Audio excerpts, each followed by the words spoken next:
I took the vocal chain I use for Autotune in the studio and turned it into a BandLab preset. And I'm going to take you step by step through what each plugin does and how to customize it for your voice and how that will affect the vocal chain. Before I break down exactly how it works, I'm just going to give you a quick rundown on the chain.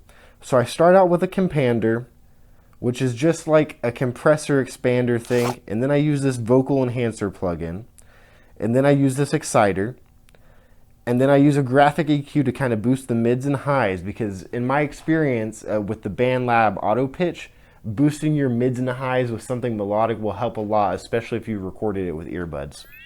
So after the EQ, I use the multi-shifter sometimes if I want to add like a lower pitch double, because it sounds really good when you auto-tune it after that. And then of course you have a delay and reverb. So now that we went through that, I'm actually going to just start a new one from scratch and walk you through exactly how I would set that up. So again, here's how it sounds without any effects. Man, I just woke up. But it does have the auto pitch on it. And that's just built into BandLab, and I only have the free version. I'm only using the free version for all of this. So I just have it on classic at the heaviest, and I'm just going to leave that as it is and go back to the effects and start a brand new one. So again, I'm going to start off with the compander. Oop, and I spelled it a little wrong. And so again, this is just like a compressor, expander type thing. And even whenever I'm recording in a real studio environment, I use a widener plugin a lot to make vocals feel wider. And this has the same effect to me. And so I like to start off the chain here and just compress it a little bit, okay? And I think this is actually the default at where it was. But let's take a listen. On my face before I started Okay. day. So after that, I'm going to add the vocal enhancer. And I just found this in BandLab, and it feels very similar to like a saturator. And actually, I'm going to bring the mix down a little bit, just so that it's not doing too much. And let's take another listen real quick. Phone ringing off the hook, man. I just woke up. Turn it off. Okay, so it already feels a bit bigger to me, a bit wider. So let's continue. And here next, I'm going to add the exciter, which is another like saturator, enhancer type feel that adds a little bit of distortion. And again, I'm going to turn the mix down a bit. And start the day, ease into it, hold up. Yeah, maybe like about halfway. Yet I need to post up, Little get less. a little sun on my face before I Turn up start the the day. harmonics I a just little need bit. to meditate. Best believe I'm Okay. gonna. And so next, I'm going to add that graphics EQ. And you can really use whatever EQ you want. But whenever I was messing around here in BandLab, this is just what I found that I like best here. Let's take a look here. And like I said, I'm going to really try to just boost the mids and highs a bit. I'm not going to mess with the low end too much. You can even actually cut it just a little bit if you want.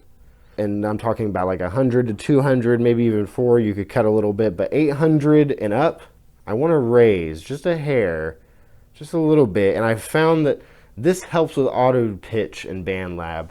And if you were on a computer and really in a studio, you could get way more in depth with an EQ. But to be honest here, just customize it with your voice, okay? But really, if you boost the mids and highs, it'll help with auto pitch. So next, we want to add that multi-shifter, and this is super optional. You don't have to add this at all. I just like this effect it gives. And so let's take a look. I'm going to get rid of the 4th and the octave down and just have the 5th one and turn it down a bit too. And actually, I'm going to take a look at the EQ again. From the top, all the way to bottom of the map of snake. Phone ringing off the hook, man. I just woke up. Yeah, Turn see it the off and difference start there? the day. Ease into it, hold up. Haven't got All right. So after the multi-shifter, I'm going to add a delay. And again, you don't have to do this, but everyone needs a good delay and reverb. So I'm going to add the D-Delay Plus.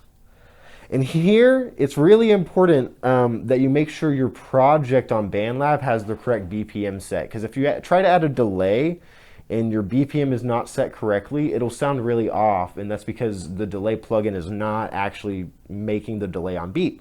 And you need it to be on beat. And I need to sneeze. Okay, so let's listen to that delay for a second.